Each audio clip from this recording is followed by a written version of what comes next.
Hello, my name is Margaret Adele, and welcome to an indie book review I should have done so long ago. So today I am reviewing Everything Somewhere by David Kummer. This is a literary book all about a trio of high schoolers who are just trying to live it up the last summer before their senior year when they get word that a famous movie star is moving to their tiny town in Indiana. Bruce Michaels has just decided to up and move to Little Rush, and no one is sure why. He has a very lucrative movie career, although he is on the older side, but they're like, why is he retiring to this random place?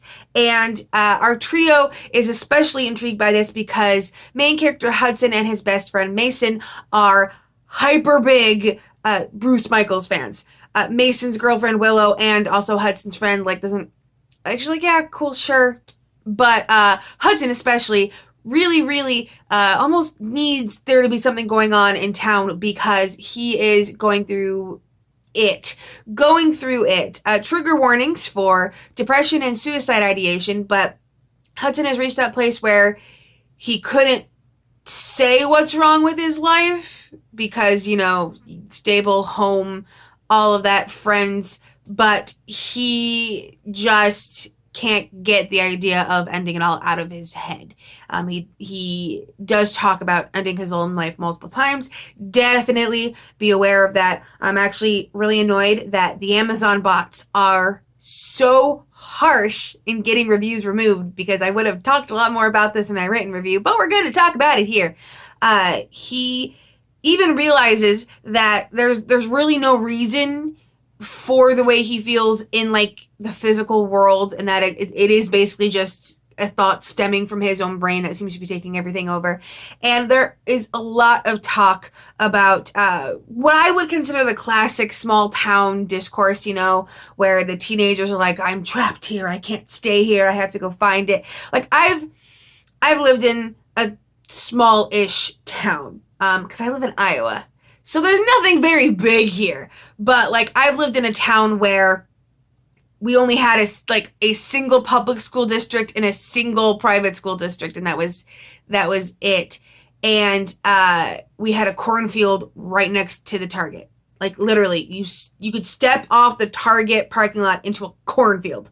So I am aware of rural small town life, and it did ring a lot true. These kids sounded like the teenagers I knew from that town who are all like, I gotta get out of here, I'm feeling trapped, man. But they never talk about it in concrete terms. It's never like, I'm trapped because I don't have the finances to afford moving. I'm trapped because I have parents that need me for X, Y, and Z reasons. It's always just the generic, this town is trapping me kind of thing, which I've mentioned this before, but I'm slightly hyper-literal, kind of literal, and whenever I hear that kind of talking, it's like, okay, but why? Why are you trapped? Still, Hudson is feeling it hard, and he goes to deliver a pizza to Bruce Michaels as part of his job, and they end up starting a conversation, and he really connects with this older actor. But over the course of the story, you start to realize this might not be the best thing for Hudson right now because Bruce has something in his past, because of course he does. And he has a reason for why he picked Little Rush specifically. That one, I think that one was treated a little bit too much of this big reveal, because at some point it's you already have a gist of why he's there from his point of view, but then it's still supposed to be he's revealing it later, it's a big secret, and I'm not sure why that's the secret he's revealing to people. It just kind of makes sense. Now, obviously, I'm not going to spoil anything, but that does make it hard to talk about this book because there's several major plot points. And this also means, and this is going to be slightly spoilery, trigger warnings for pregnancy. There are multiple female characters in this story of age for that, and I'm not going to tell you which one, but yes, that is a factor. Now, Hudson's mindset is very much that of a depressed teen, to the extent that he can lash out. He can often forcibly push people away. There's this girl named Layla, and they kind of have an on again, off again thing, only he also is sometimes the reason that he'll just walk away from her and then be like, oh, what was? And I'm sitting there going, no, dude, you did that. Like, that was a little bit frustrating, but I also think that was the point. However, there were some inconsistencies in some of the characters, and I couldn't tell if it was purposeful or not.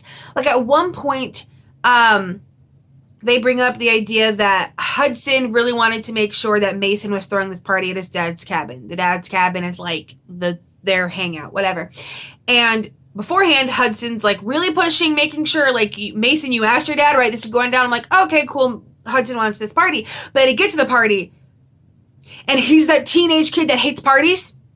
And it's like, no, you just, like, said it before that you really wanted this party. And then now you don't. Okay.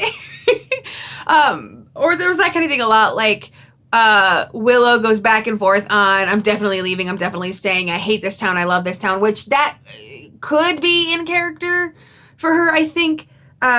Mason's really the only one that's like, I like it here, I want to stay here. It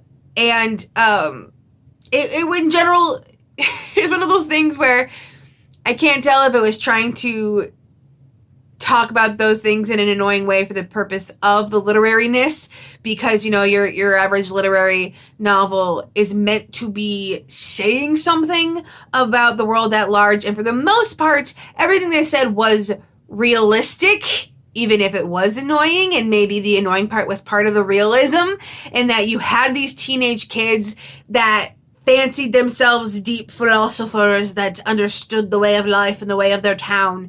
But it did do that thing that I don't always like when books do, where it's like, yes, we are going to say that absolutely these teenagers are the super deep philosophers they think they are, which is like, teenagers don't tend to be as philosophical as they think at first because they've just discovered philosophy.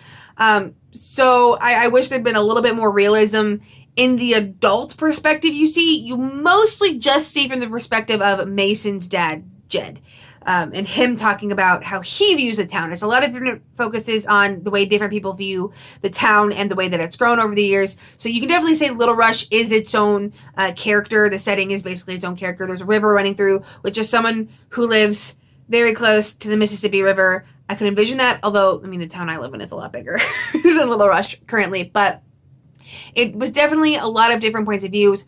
It did the literary thing that I'm not the biggest fan of. And I was debating whether or not to take a star off for this because it is a staple of the genre. So my dislike is basically just an artistic preference genre-wise.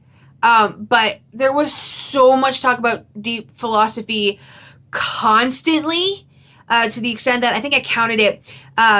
The scene where Jed walks out to his mailbox to get the mail and exchanges a couple sentences with a neighbor who's outside across the street takes 7 pages. Like that kind of thing, because he's thinking and, you know, focusing on, oh yeah, that neighbor lost their son and how that relates to him and like that kind of thing. And there's a lot of, like, everyone's philosophizing almost all the time. And it's like, sometimes you just take a break. Sometimes you're just thinking of how tasty the pizza is you're eating. Like, you're not always philosophizing. But it kind of got strange in the, like, last portions of the book. And the pacing felt slightly off because, like I said, again, in the beginning, it was very slow and philosophizing, and they kind of, like, hinted at some possible reveals and Hudson's suicide ideation. And then later on, pretty much about past the halfway mark, it turns, like, melodramatic at points in a way that I really wish they had led up to a little bit more, because it feels like you get some, like, tiny hints hidden in all the philosophizing, and then it's like suddenly boom there. There's also a group of robbers, like, that, you know, are looking into the, you know, want to rob the new big movie star that's in town, and I'm not quite sure how they were supposed to play in. They didn't have super a lot of effect on the plot, so my guess is that they were there for some thematic reason, but I'm not exactly sure what that thematic reason is, because to me it felt like they were just reiterating the themes that the other characters are talking about in reference to small towns and wanting to get out and da-da-da-da-da. But the last act, the third act, it picks up and explodes. And the reason that I would say this is both a mix of literary and contemporary is the first 2/3 of the book are very literary. A lot of philosophy, a lot of the banality of life and the human condition. And then the last third, it like picks up and it's melodrama and it's feuding, teenagers and it's gigantic things. Trigger warnings for a suicide attempt. And there's a big, Bruce Michael's secret is finally revealed and everyone's reacting and it's like so much in so little time. But on top of all of that, the ending, and this is weird for me to say, was way too idealistic. And it felt like weirdly out of tone with the rest of the book, because the rest of the book is focusing on the banality of life and the human condition and the love-hate relationship everyone has with this small town. And the ending was so idealistic out of nowhere. And I'm talking like ending. Like, obviously the suicide attempt isn't going to be idealistic. And Hudson's really the only character that doesn't get this super yes or yes and version of the end. Because I do like that they talk about how he isn't automatically well, that he has a long journey in front of him. Still yet. But the thing is that, how do I explain this without spoiling things? Bruce's secret is revealed and everyone responds way too unanimously. That's the best I can explain that. We live in an era where we know what happens when celebrity secrets come out. Some people are like immediately cancel them, they're done, and then other people are like, no, it's cancel culture, y'all being whatever. Like, and I won't tell you how they reacted, but everyone in this town, every named character is like universally on the same page the minute the secret comes out, and that is not reflective of the human experience in any way. And then there is another reveal that I won't reveal because spoilers, that again, everyone reacts to in a universally positive way. That as someone who has been around people that this specific thing happened to, how vaguely can I talk about this? In a small town, many different people in that small town would have different opinions. So that the fact that everyone was on the same universal positive page, again, like not realistic. And that's why I say this book doesn't feel wholly literary. Because if the point of literary is to hold the mirror up to the human experience, the ending is way too idealistic and way too all these people believe the exact same way, when we know in real life people would have wildly different opinions and would be arguing with each other on these topics about these opinions. And I usually like happy endings. I have mentioned in the past that bittersweet endings I find are the most poignant. Bittersweet endings have the most thematic strength. When not everything goes well, your themes come through a lot stronger than if everything is magically okay in the end. And like I said, for Hudson, it's not. But there are certain aspects, especially for Mason and Willow's future as a couple, because that comes up in the story, they go from having serious issues and Willow, talking about walking away, to having a very idealistic ending, or what I considered an idealistic ending. And it kind of felt like a weird left turn. I wish that either the entire book had been contemporary and had the literary aspects, the philosophizing, lowered just a bit to make it more everyday contemporary, or that it had stuck with the contemporary and done the bittersweet, not everyone is universally okay with this, not everyone is universally believing the same thing about that secret about Bruce Michaels. Like, I wish it had been that. There were also some issues. I wish there was more emphasis on pacing early on. For example, Mason is supposed to have this feud with the like rich kid from the other rich family. There's like two warring rich families in this town. and that kind of comes out of nowhere. Like, you never hear this kid's name, and then suddenly they're getting in a fight. Like, I wish that would have been brought out just a little bit more, and that the pacing in general had been just a little bit smoother going through.